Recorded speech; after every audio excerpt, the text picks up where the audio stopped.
Hello friends, अस्सलाम वालेकुम, नमस्ते, सत श्री अकाल। कैसे हैं आप सभी। उम्मीद करती हूँ कि आप लोग बहुत ही अच्छे होंगे। आज हम बनाने वाले हैं बॉम्बे कराची हलवा।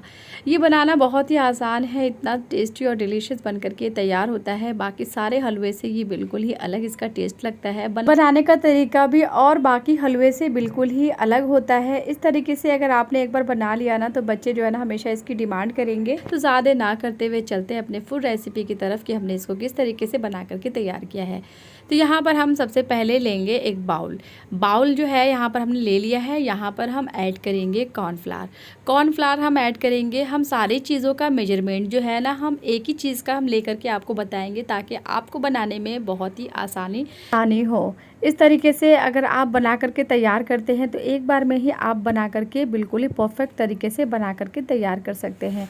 तो हम इस सब चीज़ों को जो कॉर्नफ्लावर में हमने वाटर यूज़ किया है, पानी यूज़ किया है, वो उससे डबल यूज़ किया है। जितना हम कॉर्नफ्लावर लेंगे उससे डबल जो है ना हम पानी ले लेंगे।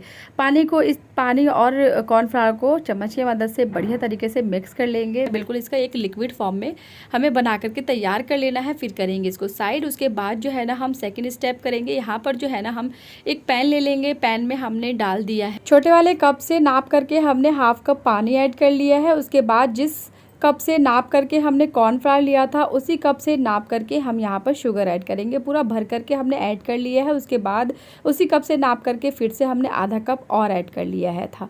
उसके बाद जो है ना इसको जो है हमने अच्छी तरीके से चला लेना है। इसका हमें एक तार की चाशनी बनानी है। जब एक तार की चाशनी बन जाए तो उसके बाद हम अगला प्रोसेस करेंगे। तो यहाँ पर जो है ना हमें लगातार इसको जो है लो टू मीडियम आंच पे हमें इसको चलाते रहना है और चेक करते रहना है कि ये जो है एक तार की चाशनी तैयार हुई है कि नहीं। यहाँ पर जो है मैंने चेक किया था तो यहाँ पर इस समय में एक तार की चाशनी जो है तैयार नहीं हुई थी। तो फिर से हमने इसको चलाना शुरू कर दिया था और फिर उसके बाद जो है हम बीच में चेक करते रहेंगे कि एक तार की चाशनी जो है ये तैयार हुई है कि नहीं। उसके बाद ही हम अगला स्टेप करेंगे। यहाँ पर जो है हमने फिर से दोबारा से लेकर के हमने चेक किया था। यहाँ पर आप देख सकते हैं कि बहुत ही बढ़िया तरीके से मैं आपको दिखाने की कोशिश कर रही हूँ कि बहुत ही अच्छी तरीके से जो है ये एक तार की चाशनी जो है तैयार हो चुकी है। अब इस समय में आपको करना क्या है, 1 चम्मच नींबू का रस हम ऐड कर लेंगे। इससे होता क्या है कि चाशनी में जो वाइट जो होती है ना वो नहीं होंगी और चाशनी जो है ना जमेंगी नहीं। इसलिए हम यहाँ पर जो है नींबू का रस हम ऐड करेंगे 1 चम्मच। सिर्फ 1 चम्मच हम ऐड करेंगे, ज़्यादा नहीं करना है, नहीं तो टेस्ट जो है ना बिल्कुल ही अलग हो जाएगा। इस स्टेज पे हमने यहाँ पर जो कॉर्नफ्लावर का जो हमने घोल तैयार किया था उसको फिर से हम चम्मच की मदद से पहले मिक्स कर लेंगे, अच्छी तरीके से चला लेंगे। उसके बाद जो है ना फ्लेम को हम इस समय में लो रखेंगे। उसके बाद जो है ना हमने यहाँ पर इसको मिला देना है चम्मच की मदद से, बढ़िया लगातार बिल्कुल चलाते रहना है इस तरीके से। इस समय में जो है ना, क्योंकि अगर हाई फ्लेम अगर रहता है तो इसका होता क्या है कि बहुत जल्दी जो है ना ये थिक होना शुरू हो जाता है। इसको जो है ना हमें सारा प्रोसेस जो है ना लो फ्लेम पे ही करना है, चलाते रहना लगातार। इस बीच हमने यहाँ पर तकरीबन 1 से 1.5 चम्मच जो है ना हमने यहाँ पर घी ऐड किया है। घी का जो है ना आपको डालना है, बिल्कुल ही धीरे धीरे घी को डालते रहना है, मिक्स करते रहना है। इस बीच हमने यहाँ पर ऐड किया है फूड कलर, हमने यहाँ पर ऐड किया है। उसके बाद फिर से हमने यहाँ पर 1 चम्मच और घी ऐड किया है। उसके बाद जो है ना हमने यहाँ पर टेस्ट के लिए हमने यहाँ पर इलायची पाउडर ऐड किया है। तकरीबन 1 चम्मच हमने यहाँ पर इलायची पाउडर ऐड किया है। उसके बाद लगातार हमने इसको लो फ्लेम पे हमें इसको लगातार चलाते रहना है। उसके बाद जो है ना बिल्कुल ही फिर हमने यहाँ पर इस बीच फिर से हमने 1 चम्मच और घी डाला है। तकरीबन हमने कुल मिलाकर के जितनी हमने घी ऐड किया है अभी तक हमने यहाँ पर 3-3.5 टेबल स्पून हमने यहाँ पर घी ऐड कर दिया है। उसके बाद इसमें हमने यहाँ पर ऐड कर दिया है काजू को अगर आप चाहें तो इस तरीके से कट करके डाल सकते हैं या फिर इससे भी बारीक आप कट करके डाल सकते हैं। मैंने इस तरीके से डाला है। इसके अलावा भी अगर आपको कोई ड्राई फ्रूट अच्छा लगता है या फिर पसंद है या फिर आपके बच्चों को जो ड्राई फ्रूट अच्छा लगता है वो आप इस तरीके से कट करके या फिर इससे भी बारीक कट करके आप इसमें ऐड कर ले। उसके बाद इसको बिल्कुल ही लगातार आपको चलाते रहना है।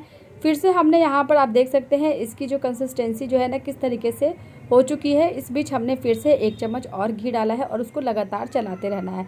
टच करके आपको देख लेना है, इस तरीके से हाथ में चिपक नहीं रही है तो समझ लीजिए कि इसकी जो कंसिस्टेंसी जो है जिस तरीके से पकनी चाहिए बिल्कुल परफेक्ट तरीके से ये तैयार हो चुकी है। अब करना क्या है, मैंने यहाँ पर फ्लेम को कर दिया है ऑफ और उसके बाद हमने जिस बर्तन में सेट करनी थी उसमें पहले ही हमने यहाँ पर घी से ग्रीस कर लिया था ताकि आसानी हो सेट होने में। यहाँ पर आप हाथ की मदद से या फिर स्पैचुला की मदद से जिससे आपको ठीक लगे उससे आप इसको अच्छी तरीके से सेट कर ले। उसके बाद जो है ना आप इसे ठंडा होने तक का इंतज़ार करें। जब ये ठंडा हो जाए तो ये कुछ इस तरीके से दिखेगा और निकालना बहुत ही ज़्यादा ईजी है और बहुत ही ईजी तरीके से जो है ना ये निकल जाती है। इसमें ज़्यादा मेहनत करने की ज़रूरत नहीं पड़ती है। यहाँ पर आप देख सकते हैं बहुत ही ईजी तरीके से हमने यहाँ पर प्लेट में ट्रांसफ़र कर लिया था। देखने में ये बिल्कुल ही जेली टाइप का लगता है, खाने में भी बहुत ही ज़्यादा टेस्टी और बच्चों को तो ये बहुत ही ज़्यादा पसंद आएगी। अगर इस तरीके से अगर आपने बना करके एक बार बच्चों को खिला दिया ना तो बच्चे जो है ना बार बार इसका डिमांड करेंगे, क्योंकि बच्चे जो है ना बच्चों को इस तरीके की चीज़ें जो है ना बहुत ही ज़्यादा पसंद आती है। अगर आपने एक बार बना करके दे दिया तो बार बार इसका डिमांड करेगी। बिल्कुल अलग तरीके का है और बॉम्बे का ये फेमस मिठाई होता है। इसको बॉम्बे कराची हलवे के नाम से जाना जाता है। तो आप लोग भी अपने घरों में इसको बनाइए और सबको खुश करिए। तो आप लोग कब बना रहे हैं इस तरीके का कराची हलवा? मुझे पूरी उम्मीद है कि अगर आप लोग बनाएंगे तो आप लोग को बहुत ही पसंद आएगा। कटिंग जो है आप अपने हिसाब से रख सकते हैं, अगर आप चाहें मोटा पतला जिस हिसाब से अगर आप चाहें उस हिसाब से आप इसी कटिंग कर सकते हैं। मैंने यहाँ पर मीडियम साइज़ की कटिंग की है, ज़्यादा मैंने मोटी साइज़ की कटिंग नहीं की है। अगर आप चाहें तो मोटी साइज़ की कटिंग कर सकते हैं, मैंने यहाँ पर मीडियम साइज़ की कटिंग की है। मुझे पूरी उम्मीद है कि अगर आपने एक बार बना लिया ना तो ये जो है ना आपका जो कराची हलवा जो है वो बिल्कुल ही परफेक्ट एक बार में ही बन करके तैयार होगी। ये आई होप आज की रेसिपी मेरी अच्छी लगी होगी। अगर अच्छी लगती है तो प्लीज़ लाइक शेयर कमेंट और सब्सक्राइब करना बिल्कुल ना भूलें। फिर मिलते हैं अगली नेक्स्ट वीडियो में, तब तक के लिए take care and bye bye.